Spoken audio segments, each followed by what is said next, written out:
Item ಯಾವುದೇ ಇರಲಿ try ಮಾಡಿ ಆಚಿ ಚಿಕನ್ ಮಸಾಲಾ. ಬೈರಮಂಗಲದಲ್ಲಿ ಗಲಭೆ ಎಬ್ಬಿಸೋದಕ್ಕೆ ಬಂದಿದ್ದೀರಾ?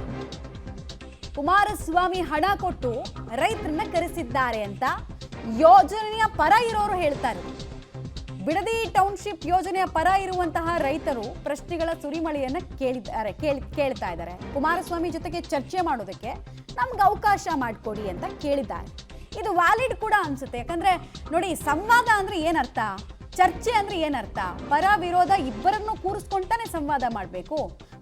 ಪರವಾಗಿ ಇರೋರನ್ನ ಅಥವಾ ವಿರೋಧವಾಗಿರೋರನ್ನ ಮಾತ್ರ ಕೂರಿಸ್ಕೊಂಡು ಮಾಡಿದ್ರೆ ಸಂವಾದ ಅಂತಾನು ಕರೆಸ್ಕೊಳ್ಳಲ್ಲ, ಚರ್ಚೆ ಅಂತಾನು ಕರೆಸ್ಕೊಳ್ಳಲ್ಲ. ಬಿಡದಿ ಟೌನ್ಶಿಪ್ ವಿಚಾರವಾಗಿ ಬೈರಮಂಗಲದಲ್ಲಿ ಪರ ಮತ್ತೆ ವಿರೋಧದ ಪ್ರತಿಭಟನೆ ನಡೀತಾ ಇದೆ.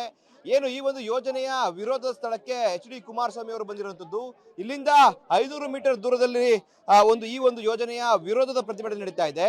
ಆದ್ರೆ ಇಲ್ಲಿ ಇರುವಂತದ್ದು ಪರವಾಗಿ ಪ್ರತಿಭಟನೆ ನಡೀತಾ ಇರುವಂತದ್ದು.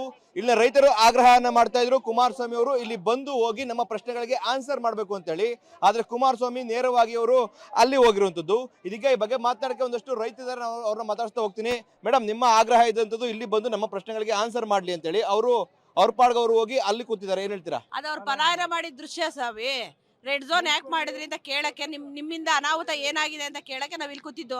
ಪಾಲಣ್ಣವ್ರು ಬರ್ಲಿ, ಸಿಎಂ ಬರ್ಲಿ ಅಂತಾರಲ್ಲ, ನಮ್ ರೈತರಿಗೆ ಉತ್ತರ ಕೊಡಕ್ಕಾಗದೆ ಮುಂದಕ್ಕೆ ಪಾಸ್ ಆದವರು ಅವ್ರು ಬಂದ್ರೆ ಏನ್ ಉತ್ತರ ಕೊಡ್ತಾರೆ ನಮಗೆ? ಈಗ ಪರ ಯೋಜನೆಗೆ ನಿಂತಿರೋರಿಗೆ ಅವ್ರ ಕಷ್ಟ ಸುಖ ಏನು ಅಂತ ಗೊತ್ತಿರ್ತದಲ್ವಾ. ನಮ್ ಕಷ್ಟ ಸುಖನೇ ನಮ್ ಕಷ್ಟನೇ ಕೇಳದೆ ಇರೋರು ಇವರು. ಇನ್ನು ನಾವ್ ಅಷ್ಟೊಂದು ಹೇಳ್ಕೊಟ್ಟಿದೀವಿ, ಇಷ್ಟು ಪ್ರಶ್ನೆಗಳಿಗೆ ಉತ್ತರ ಕೊಟ್ಬಿಟ್ಟು ಮುಂದೆ ಹೋಗಿ ಅಂತ. ಹೋಗಕ್ಕಾಗದೆ ಸೆಕ್ಯೂರಿಟಿ ಎಷ್ಟು ಸರ್? ನಾವು ಇಲ್ಲಿ ನೋಡಿ, ಎಲ್ಲ ನಿಜವಾದ ರೈತರು ಕೂತಿರೋದು 80% ತೋರಿಸಿ ಅಂತಿದ್ರಲ್ಲ, ಅವ್ರ ಕಣ್ ಮುಂದೆ ನಾವು ತೋರಿಸ್ತಿದ್ವಿ. ಇವತ್ತು 80% ಒಪ್ಪಿಗೆ ಇದೆ ಅಂತ ತೋರಿಸ್ತಾ ಇದ್ವಿ ನಾವು. ಅದನ್ನ ಅವ್ರು ನೋಡ್ಬಿಟ್ಟು ಮಾತಾಡ್ಬಿಟ್ಟು ಮುಂದೆ ಹೋಗ್ಬೇಕಾಗಿತ್ತು. ನಮ್ ಕಷ್ಟ ಸುಖ ಹೇಳಿದೆ ಪಲಾಯನ ಮಾಡ್ಬಿಟ್ರೆ ಪೊಲೀಸ್ ಸೆಕ್ಯೂರಿಟಿ ತಗೊಂಡು, ಇಷ್ಟೊಂದು ಪೊಲೀಸ್ ಸೆಕ್ಯೂರಿಟಿ ತಗೊಂಡು ಪಲಾಯನ ಮಾಡೋಂಥದ್ದೇನಿತ್ತು? ಸಿಎಂ ಉತ್ತರ ಕೊಡ್ಬೇಕಾಗಿಲ್ಲ, ಬಾಲಣ್ಣನ ಉತ್ತರ ಕೊಡ್ಬೇಕಾಗಿಲ್ಲ, ನಾವೇ ಉತ್ತರ ಕೊಡ್ತಿದ್ವಿ. ಇಲ್ಲಿ ಏನಕ್ಕೆ ಬೇಕು ನಮ್ಗೆ? ನೀವೇನ್ ಪಾಪದ ಕೆಲಸ ಮಾಡಿದ್ರಿ ಇಲ್ಲಿ ಅಂತ ನಾವು ಉತ್ತರ ಕೊಡ್ತಿದ್ವಿ ಇಲ್ಲಿ.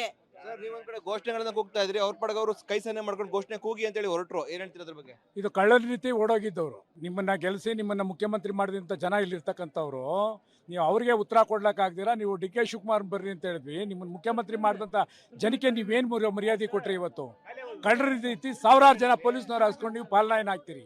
ನಿಮ್ಗೆ ಶೋಭೆ ತರುತ್ತಾ ಇದು? ದಯಮಾಡಿ ಇಲ್ಲಿ ಉತ್ತರ ಕೊಡಬಾಯ್ತು. ಆ ರೈತರು ನಮ್ಮವರೇ, ನಮ್ಮ ಜನಕ್ಕೆ ನಾನು ಉತ್ತರ ಕೊಡೋಣ ಅಂತ ಹೇಳ್ಬಿಟ್ಟು ನಿಲ್ಸ್ಬಿಟ್ಟು ಒಂದ್ ಮಾತು ನೀವು ಹೇಳ್ಬಿಟ್ಟು ಹೋಗಿದ್ರೆ ಒಪ್ತಿದ್ವಿ ನಾವು. ರೆಡ್ ಝೋನ್ ಮಾಡಿದಂಥ ವ್ಯಕ್ತಿಗಳು ನೀವು ಒಂದು ಮಾತು ಹೇಳ್ಬಾಯ್ತು, ನನ್ನ ಕಾಲದಲ್ಲಿ ನಾನು ಹಿಂಗೆ ಮಾಡಿದ್ದು ನಿಜ ಅಂತ ಸತ್ಯ ಒಪ್ಕೊಡೋಗಿಂತ ಅಷ್ಟೇ ನಾವು ಕೇಳಿದ್ವಿ, ಬೇರೆ ನಾವೇನು ಕೇಳಲಿಲ್ಲ. ಇಲ್ಲಿಂದ ಕಳ್ಳರ ರೀತಿ ಪಲಾಯನ ಮಾಡಿದ್ದೀವಿ. ನೀವೇನ್ ಹೇಳ್ತೀರಾ?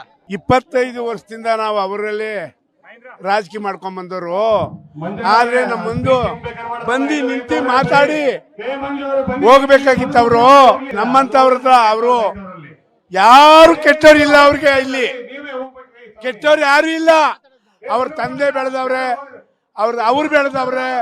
ಇಲ್ಲೆಲ್ಲ ಒಳ್ಳೆ ಮಾಡೋ ಜನ ಇರೋದು. ಯಾಕೆ ಅವ್ರು ಆ ತರ ಹೋದ್ರು? ನಾವ್ ಹಿಂದೆ ಈ ವಯಸ್ಸಾದವರೆಲ್ಲ ಬರ್ತಾರೆ, 4 ಮಾತು ಕೇಳ್ಬೇಕು ನಾವು ಅವ್ರನ್ನ. ನಾವು 25 ವರ್ಷ ಅವ್ರ ಜೊತೆಲಿದ್ದವರು.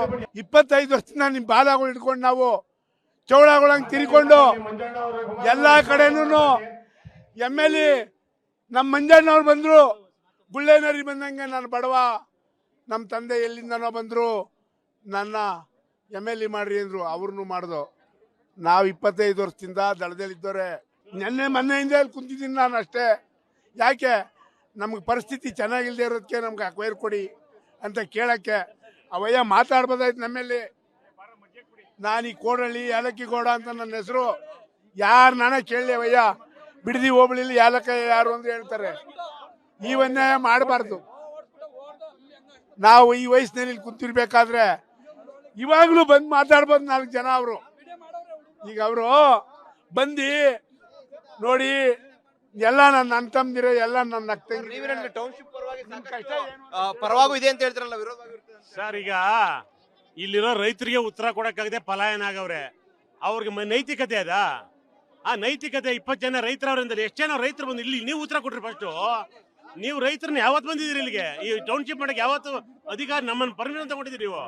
ನೀವು ಇಲ್ಲಿ ಕದ್ದಿ ಓಡೋದ್ರಲ್ಲ ಈಗ ಪೊಲೀಸ್ ಸೆಕ್ಯೂರಿಟಿ ಮೇಲೆ. ನೀವು ನೈತಿಕತೆ ಏನಿದೆ? ನೀವು ದಯವಿಟ್ಟು ನಿಮ್ ನೈತಿಕ ಹೊರಡ್ಬೇಕು. ನಿಮ್ ನೈತಿಕತೆ ಇಲ್ಲ ಇಲ್ಲಿ. ಇಲ್ಲಿನ ಜನರ ಮಾತಾಗಿರುತ್ತದ್ದು. ಅಂದ್ರೆ ಕುಮಾರಸ್ವಾಮಿ ಅವರು ಇಲ್ಲಿ ಬಂದು ಮಾತನಾಡಬೇಕಾಗಿತ್ತು. ಅವರ ನೈತಿಕತೆಯನ್ನ ಇಲ್ಲಿ ಪ್ರದರ್ಶನ ಮಾಡಬೇಕಾಗಿತ್ತು. ಆದ್ರೆ ಅವರು ಪಲಾಯನವಾದಿ ಆಗಿದ್ದಾರೆ ಅಂತೇಳಿ ಕೂಡ ಆಕ್ರೋಶವನ್ನು ವ್ಯಕ್ತಪಡ್ತಾ ಇದ್ದಾರೆ. ಕ್ಯಾಮರಾ ಪರ್ಸನ್ ವಿನೋದ್ ಜೊತೆ ರೋಹಿತ್ ದೇವರಹಳ್ಳಿ, ಪಬ್ಲಿಕ್ ಟಿವಿ, ಬೈರಮಂಗಲ.